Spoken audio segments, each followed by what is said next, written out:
জেলা থেকে সরাসরি নিয়ে সোনিয়া রয়েছে আপনাদের সঙ্গে। গুপি বাঘাকে জবর জবর 3টে বর দিয়েছিলেন ভূতের রাজা, তার মধ্যে একটা যেখানে খুশি যাওয়ার বর। এখন ভূতের রাজার সেই জুতো জোড়ারই খোঁজে রয়েছেন এই মানুষগুলো। কেন?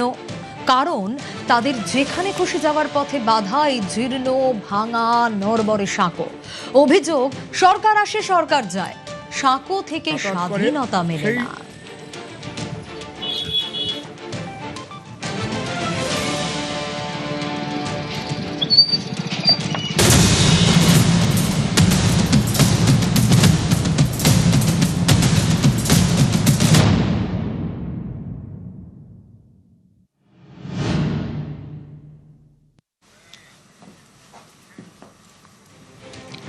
মালদার টাঙ্গন নদী, মুচিয়া গ্রাম পঞ্চায়েত আর বুলবুলচন্ডী গ্রাম পঞ্চায়েতের মাঝে এই বিপজ্জনক সাঁকো।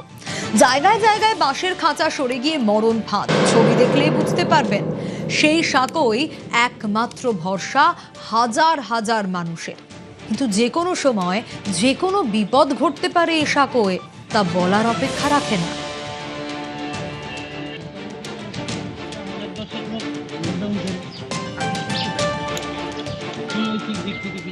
মোটর বাইক চালিয়ে হাঁটিয়ে নিয়ে আসছেন কেন? খুবই কষ্ট আমাদের পার করা, না পার করলে ওপার রাখা কঠিন, যখন তখন চুরি হয়ে যেতে পারে। আর এই যে আসছি যা অবস্থা, যখন তখন জলে পড়ে যেতে পারে, তবুও আসতে হয় কষ্ট করে, প্রয়োজনে আমাদের যাতায়াত করতে হয়। এই কষ্টটা যেন খুব তাড়াতাড়ি আমরা সুব্যবস্থা পাই, এটাই অনুরোধ করি। হাঁপিয়ে গেছেন? হ্যাঁ, হাঁপিয়ে গেছি, খুব কঠিন। আপনারা একটু যান এখান দিয়ে, বুঝতে পারবেন কি অবস্থা।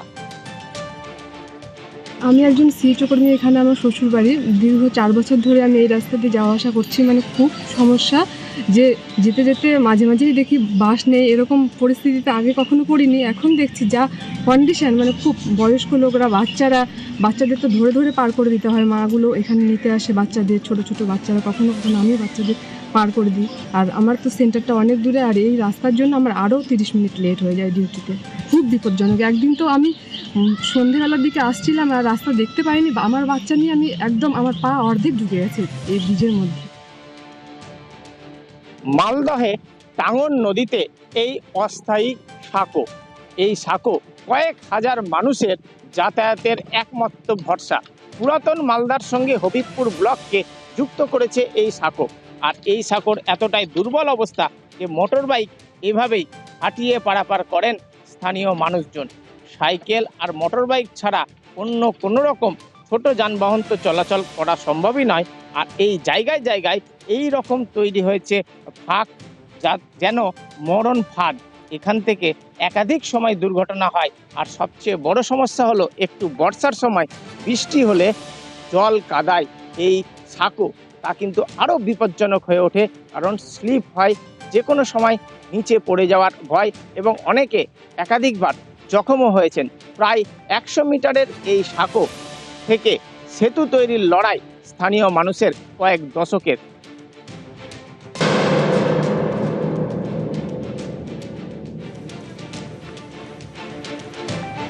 সেতু বন্ধন কবে? দিকে দিকে এই প্রশ্ন। কারণ দক্ষিণ 24 পরগনার ক্যানিং এর ছবি যদি দেখেন তাহলে বুঝবেন। এখানকার নিকারিঘাটা গ্রাম পঞ্চায়েতের ডাবু খাল, এই খালের ওপরে সেতু সংকট। কেন বলছি? এই ছবিই তাই বলছে। কংক্রিটের সেতু, কিন্তু অবস্থা দেখুন, ভগ্ন দশা। কোনো মতে জোড়া তালি দিয়ে দেওয়া হয়েছে বাঁশের মাচা বেঁধে। বাধ্য হয়েই চলছে ঝুঁকির যাতায়াত। কিন্তু প্রতিনিয়ত পারাপার করে, কারণ এখান থেকে কোনোভাবে লোকজন যায়, বাচ্চা কাচ্চা যায় স্কুলে, বাচ্চা কাচ্চা বয়স্ক লোকেরা যায়। এই রাস্তা বহু দিন তো হয়নি। বিগত সরকারকে যখন ছিল তখন কি আপনারা বলেছিলেন?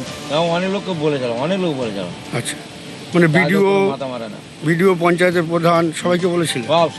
সব জানে যে রাস্তাটা হবে, এই রাস্তা কেউ করতেছে না। কত বয়স্ক স্কুলে মেয়েরা খেয়ে হতে পারছে না, ওখানে বাঁশের বেড়া করে দিয়েছে, বেড়া ধরে ধরে যায়। আচ্ছা, ভয় লাগে? এত ভয় লাগবে না, সমস্যা তো। আবার রাত্রে নিয়ে যেতে হবে, গ্রামটা ঘুরে ঘুরে নিয়ে যেতে হবে। কত কিলোমিটার ঘুরে যেতে হয়? 3 কিলোমিটার। বাচ্চাকাচ্চা স্কুলে আসতে পার না, কলে পান নিতে পার না, বা দোকান বাড়ি আসে এখানে আসতে পার না, বাজার টাজার করতে। আমাদের বাজার তো অনেক দূর, সারিয়ে কাজে সারি বাজার টাজার করে। কতদিন ধরে এরকম অবস্থা পড়ে যাচ্ছে? হ্যাঁ, অনেক দিন ধরে, কত আর বলবো। এখানকার প্রধান বা হচ্ছে বিধায়ক তারা যান, প্রধান দেখে গেছে, মেম্বার দেখে গেছে, সব দেখে গেছে, কিন্তু কতজন আসে তো 4জন 5জন গিয়েছে, আর দেখেছে, আর কিচ্ছু করে না, দেখে আর আসে না তো আর। দীর্ঘদিন ধরে পড়ে রয়েছে ভাঙাচোরা কংক্রিটের সেতু ক্যানিং নিগারিঘাটা গ্রাম পঞ্চায়েতের ডাবুখালের উপরে। একদিকে জয়রামখালি, অন্যদিকে দুমকি। সেই সংযোগকারী দুটি গ্রামে প্রায় প্রতিদিন 200 থেকে 250 জন ছাত্রছাত্রী থেকে বিভিন্ন মানুষজন চলাচল করে। তবে ভেঙেচুরে রয়েছে সেই কংক্রিটের সেতুটি। এলাকার জনপ্রতিনিধি থেকে শুরু করে বিভিন্ন দপ্তরে জানিয়েও আজও পর্যন্ত সেই কংক্রিটের সেতুটি নির্মাণ করা হয়নি। জীবনের ঝুঁকি নিয়ে চলতে হয় এলাকার মানুষজনদের, বিভিন্ন কাজে যেতে হয় এই সাঁকোর উপর দিয়ে।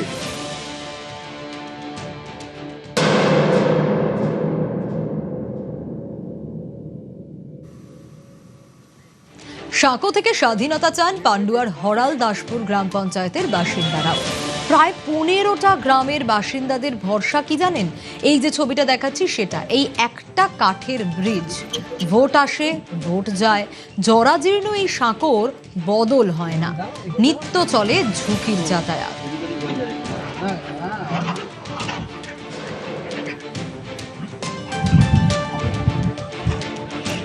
কি কষ্ট, এই যে ডুবে যায় আর যায়।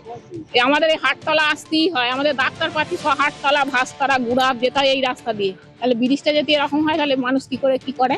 হ্যাঁ, হয়তো বাচ্চা নিয়ে যেতে হচ্ছে, এবার রাত দুপুরে আবার সেই বাচ্চা নিয়ে যেতে হবে হাঁটতে হাঁটতে। গাড়ি ঘোড়া না গেলে কি করে যাবো?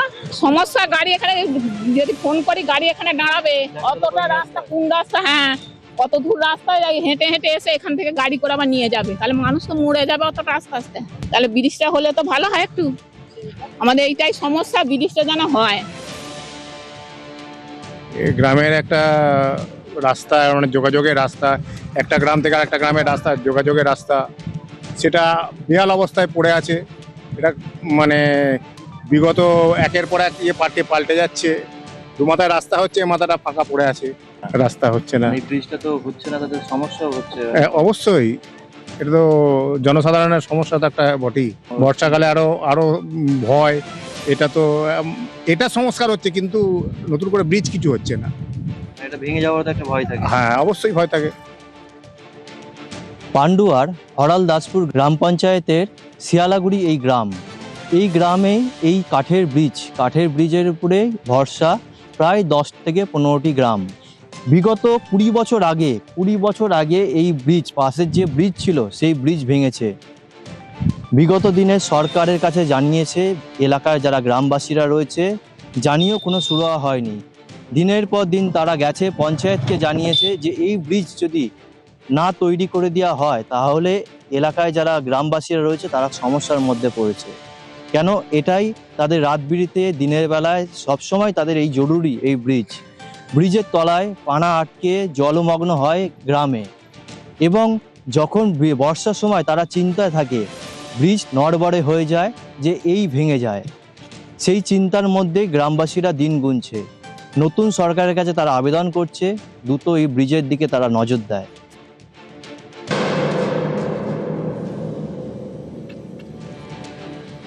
এবার হাওড়ার ছবি দেখুন, হাওড়ার শ্যামপুরের আইমা এলাকা। ছবিটা দেখুন শুধু, আদি দামোদরের উপর একেবারে জরাজীর্ণ সাঁকো, পাটাতন ফুটি ফাটা, চলছে ঝুঁকির যাতায়াত।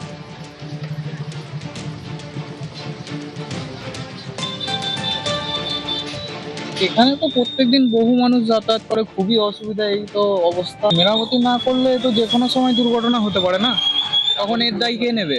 এটা ভালো করে মেরামত করলে তাহলে সবাই ভালোভাবে যাতায়াত করতে পারবে। জীবনের ঝুঁকি নিয়ে যাতায়াত করতে হয়, বাচ্চাকে পড়তে নিয়ে যাওয়া, স্কুলে দিতে যাওয়া, সবই খুবই প্রবলেম। কাঠের ব্রিজের অবস্থা মারাত্মক খারাপ, জীবন হানি হওয়ার উপক্রম। হাতে বাচ্চাদের স্কুলে নিয়ে যাওয়া, স্কুল থেকে নিয়ে আসা, পড়তে যাওয়া খুবই প্রবলেম। খুবই প্রচুর, হাজার হাজার মানুষ পার ডে। আর প্রশাসনকে বলবো যাতে এই ব্রিজটা একটু বর্ষার সময় সারানোর ব্যবস্থা করে। আদি দামোদরের ওপর হাওড়ার শ্যামপুরের এই কাঠের সেতু, মূলত 3টি গ্রাম পঞ্চায়েতের মানুষজন এই কাঠের ওপর সেতুর ওপর নির্ভরশীল হয়ে শ্যামপুরের মেন জায়গায় অর্থাৎ শহরে যাতায়াত করে। এই কাঠের জরাজীর্ণ সেতু একাধিকবার দুর্ঘটনা ঘটেছে। স্থানীয় বাসিন্দাদের দাবি অবিলম্বে মেরামতি করা হোক এই কাঠের সেতু, নাহলে যে কোনো দিন ঘটে যেতে পারে দুর্ঘটনা।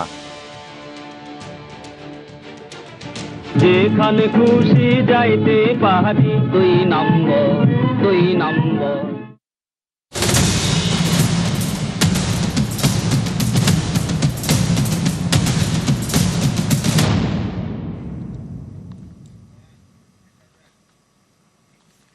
সাঁকো থেকে স্বাধীনতা দেখছিলেন তো, আর এবার দেখাবো স্বাস্থ্যে গেম চেঞ্জার।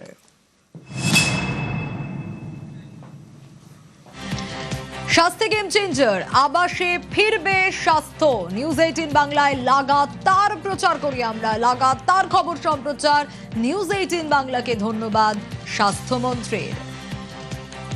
স্বাস্থ্যে গেম চেঞ্জার, আবাসে ফিরবে স্বাস্থ্য। নিউজ 18 বাংলায় লাগাতার প্রচার করি আমরা। নিউজ 18 বাংলাকে ধন্যবাদ স্বাস্থ্যমন্ত্রী।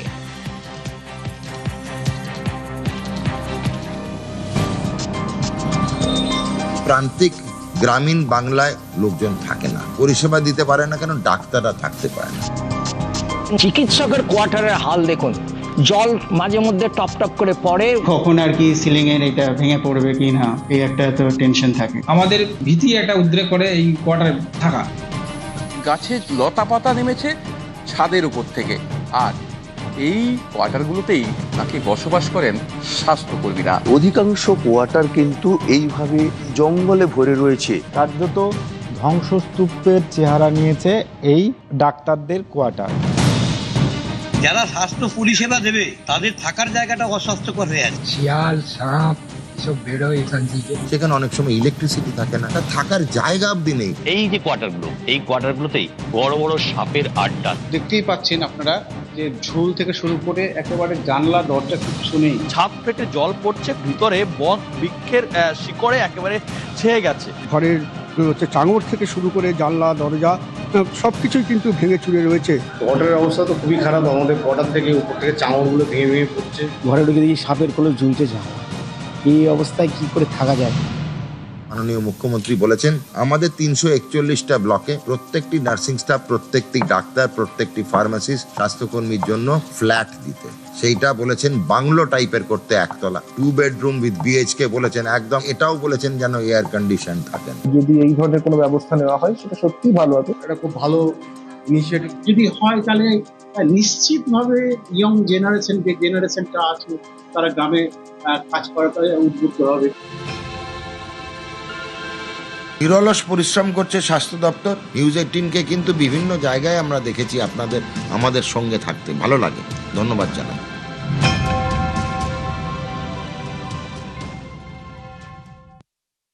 সংবাদ মাধ্যম হিসেবে আমরা এই নিরবচ্ছিন্ন বারবার অনেক ধন্যবাদ। নিউজ 18কে কিন্তু বিভিন্ন জায়গায় আমরা দেখেছি আমাদের সঙ্গে থাকতে, ভালো লাগে, ধন্যবাদ জানাই। গ্রামাঞ্চলের সরকারি হাসপাতাল বা স্বাস্থ্যকেন্দ্রে যখন প্রসূতি বা মুমূর্ষু রোগী আসেন, তখন 1 সেকেন্ডও খুব মূল্যবান। কিন্তু সেই জরুরি মুহূর্তে যদি দূরের ভাড়া বাড়ি থেকে চিকিৎসক বা নার্সদের ডেকে আনতে অতিরিক্ত সময় নষ্ট হয়ে যায়, তার চড়া মাশুল দিতে হয় কাদের? সাধারণ মানুষকে। জরাজীর্ণ ছাদ, বৃষ্টির জল চুইয়ে পড়া কিংবা সাপের উপদ্রব, এমন নানা ভয়ে যে স্বাস্থ্যকর্মীরা সরকারি কোয়ার্টার ছেড়ে বাইরে থাকতে বাধ্য হতেন, এবার সেই চেনা ছবিতে বড় বদল আসছে। মুখ্যমন্ত্রীর ভাবনাকে বাস্তবে রূপ দিয়ে গ্রাম বাংলার প্রত্যন্ত অঞ্চলেই চিকিৎসক ও স্বাস্থ্যকর্মীদের জন্য নিরাপদ ও বাসযোগ্য সরকারি আবাসনের ব্যবস্থা করার সিদ্ধান্ত নিয়েছে রাজ্য।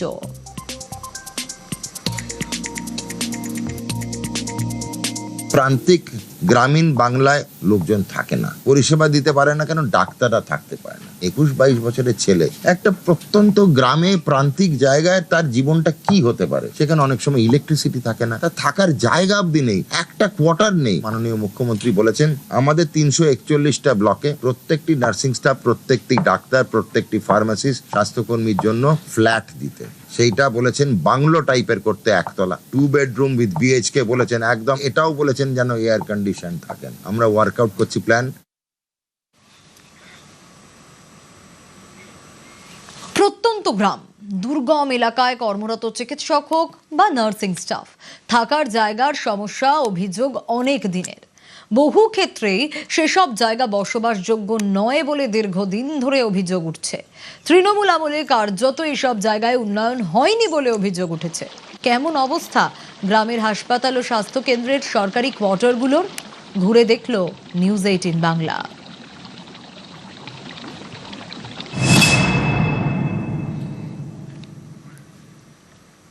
না, বাইরে থেকে দেখলে একেবারে চকচকে আধুনিক এক ভবন, মনে হবে আহা, গ্রামীণ স্বাস্থ্য পরিষেবায় বুঝি বিপ্লব ঘটে গেছে।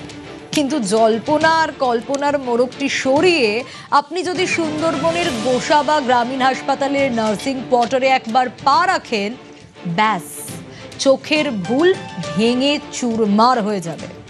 যে চিকিৎসা কর্মীরা দিন রাত এক করে আমাদের প্রাণ বাঁচান, ছাদের চাঙর মাথায় ভেঙে পড়ার ভয়ে তারাই রাতে দু চোখের পাতা এক করতে পারেন না।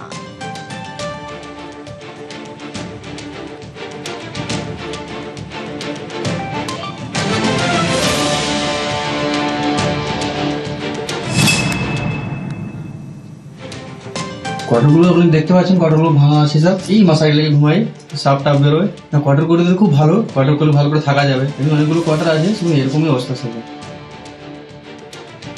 পৌরসভার যে হসপিটালের যে চাঙড় ভেঙে পড়ার যে বিষয়টা আছে, এটা দুটো কারণ। একটা, যখন বিল্ডিং নির্মাণ হয়েছিল সেই সময় সঠিক মেটেরিয়াল দিয়ে করেনি, আর বিল্ডিং নির্মাণ তাদের তো সময় হয়েছে, কারা রক্ষণাবেক্ষণের আগে ছিল, তারা এর জন্য দায়িত্ব তাদের। আমরা এবারে যে ব্যবস্থাটা পিডব্লিউডিকে বলেছি, যে সমস্ত বাইরে থেকে নার্স ডাক্তাররা থাকেন তাদের একটা সুন্দরভাবে থাকার ব্যবস্থা করবার, সমস্ত ফেসিলিটি থাকা দরকার। সেই জন্য আমরা এই ব্যবস্থা নির্মাণ করবার জন্য আমরা উপযুক্ত ডিপার্টমেন্টকে বলেছি, ডিএম সাহেবকে বলেছি, যে ব্যবস্থা এখানে নির্মাণ হবে। একের পর এক কোয়ার্টারের অবস্থা এরকম, জঙ্গলে ভরা, গাছগাছালিতে ভরা, এবং এই যে হচ্ছে কোয়ার্টার, তার চারিদিকে ফাটা, এবং অনেক জায়গায় কার্নিশ ভেঙে গেছে, জানলা ভেঙে গেছে, সেই সেটটি কিন্তু ভেঙে পড়ে, এবং এই জানলার যে কাজ, সেই কাজটিও কিন্তু ভেঙে রয়েছে। কেউ আসেন উত্তর 24 পরগনা, কেউ আসেন কলকাতা থেকে, কেউ বারাইপুর থেকে। অতএব এই সব কোয়ার্টারে দেখাবো, এই সব কোয়ার্টারে কিন্তু তাদের থাকতে হয়। একদিকে সাপের উপদ্রব, অন্যদিকে ভাঙাচোরা কোয়ার্টার। শুধু তাই নয়, যখন তখন চাঙড় ভেঙে পড়ছে, রাতে বিরাতে বেরোতে গেলে সাপের কামড়ের ভয়, এবং সেই সব কোয়ার্টারে কিন্তু তাদের থাকতে হয়।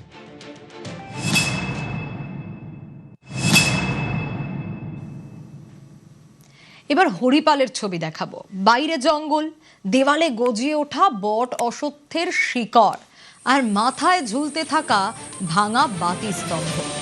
না, কোনো ভুতুরে বাড়ির গল্প নয়, এটাই হুগলির হরিপাল গ্রামীণ হাসপাতালের স্বাস্থ্যকর্মী আবাসনের বর্তমান ছবিটা। নজরদারির অভাবে দিনের পর দিন পড়ে থেকে কোয়ার্টারগুলো আজ কার্যত আবর্জনার স্তূপ। ফলে বাধ্য হয়েই কোনো ডাক্তার বা নার্স এখানে থাকেন না, থাকতে পারাও যাবে না, আর তার খেসারত দিতে হয় সাধারণ রোগীদের।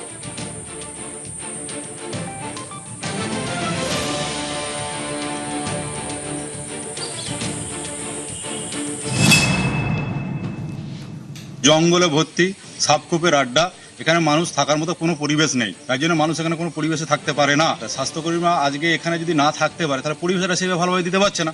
তাদের একটা জায়গায় যাতায়াত করতে যে সময় লাগবে, সেই সময়টা যদি তারা এখানে অন্তত থাকে, তাহলে এক্সট্রা সময় তারা পরিষেবাটা কিছু দিতে পারে মানুষ। খুবই অবস্থা খুব খারাপ। ডাক্তার নার্সেরা যদি কাছে থাকতে পারে পেশেন্টের কাছাকাছি, তাহলে পেশেন্টরা অনেক পরিষেবাটা পাওয়া যায় দ্রুত। তারাই আসতে অনেক দূর থেকে আসতে আসতে মানে অর্ধেক সময় মানুষের অনেক সময় ব্যয় হয়ে যাচ্ছে। বিগত দিনে সরকার এই সমস্ত যে স্বাস্থ্যকর্মীদের আবাসনগুলো দিকে কোনো রক্ষণাবেক্ষণ করেনি, কোনো নজরদারি হয়নি, যার ফলে এই যে আবাসনগুলো হয়ে গেছে, সেই আবাসনগুলোতে শ্যাওলা জমেছে, গাছপালা হয়েছে, বট গাছের শিকড় পর্যন্ত বেরিয়ে গেছে। সমস্ত আবাসনের যে ঘর কোয়ার্টার, সেগুলো কিন্তু বন্ধ রয়েছে। ফলে স্বাস্থ্যকর্মীরা কোয়ার্টারে তারা থাকার উপযুক্ত মনে করছে না। যে স্বাস্থ্য পরিষেবা যে দেবে তারা, যে মানে হাসপাতালে এসে, সেই স্বাস্থ্য মানে পরিষেবাটা সেই সমস্ত স্বাস্থ্যকর্মীদের কাছে অস্বাস্থ্যকর পরিবেশে হয়েছে এই সমস্ত যে মানে মানে কর্মীদের আবাসনগুলো।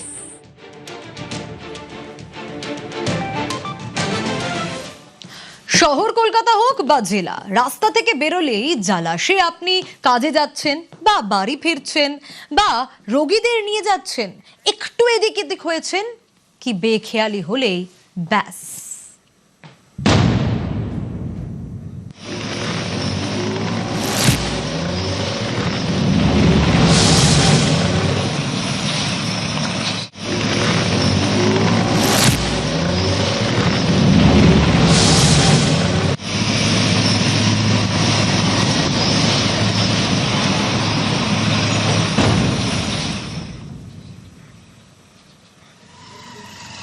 বাঁকুড়ার পাত্রসারের রাস্তার ছবিটা দেখুন, বেহাল দশা যাকে বলে। পঞ্চায়েত অফিসে যাওয়ার রাস্তায় নাভিশ্বাস, গাড়ি বাইক চালানো যেন ফুটবলের ড্রিবল। খানা খন্দে ভরা রাস্তায় পদে পদে বিপদ। 7 থেকে 8 বছর ধরে রাস্তার এরকম অবস্থা। গত জমানায় রাস্তা সারাইয়ের ক্ষেত্রে উদাসীনতার অভিযোগ এলাকাবাসীর।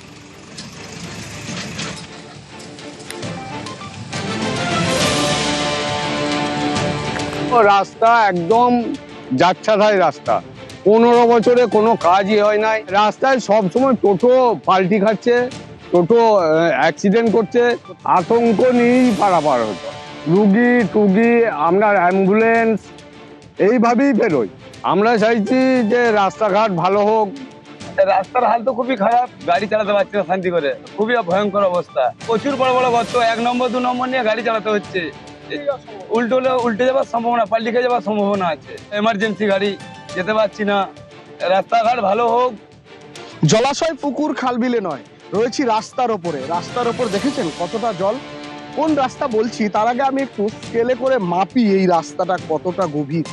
আমার কাছে রয়েছে একটা 1 ফুটের স্কেল, একটু দেখি। রাস্তার মাঝখান, কিন্তু এটা রাস্তার মাঝখানে একটা স্কেলের ডুবে গেছে একেবারেই 1/3। তো এখানে 7 থেকে 8 ইঞ্চি ডুবে গেছে, 7-8 ইঞ্চি ডুবে গেছে জলে। তার উপর বেস লেভেল আছে, মোটামুটি 1 ফুট গর্ত, জল রয়েছে 7 থেকে 8 ইঞ্চি। আমি যদি এখানেও একটু দেখি, এখানে রাস্তার মাঝখানেটা, এখানে আরো বেশি, পুরো 8 ইঞ্চি। আমার ক্যামেরা পার্সনকে বলবো একটু আসার জন্য, দেখানোর জন্য। পুরো 8 ইঞ্চি থেকে 9 ইঞ্চি রাস্তার ভেতরে জলে গভীরতা ডুবে রয়েছে। এতটা ডুবে গেছে এই রাস্তার উপরে, অর্থাৎ ভয়ঙ্কর চিত্র। আতঙ্ক নিয়ে কিন্তু রোগী থেকে সাধারণ মানুষ সকলেই পারাপার করছে। পাত্রসার থেকে দেবব্রত মণ্ডল, নিউজ 18 বাংলা।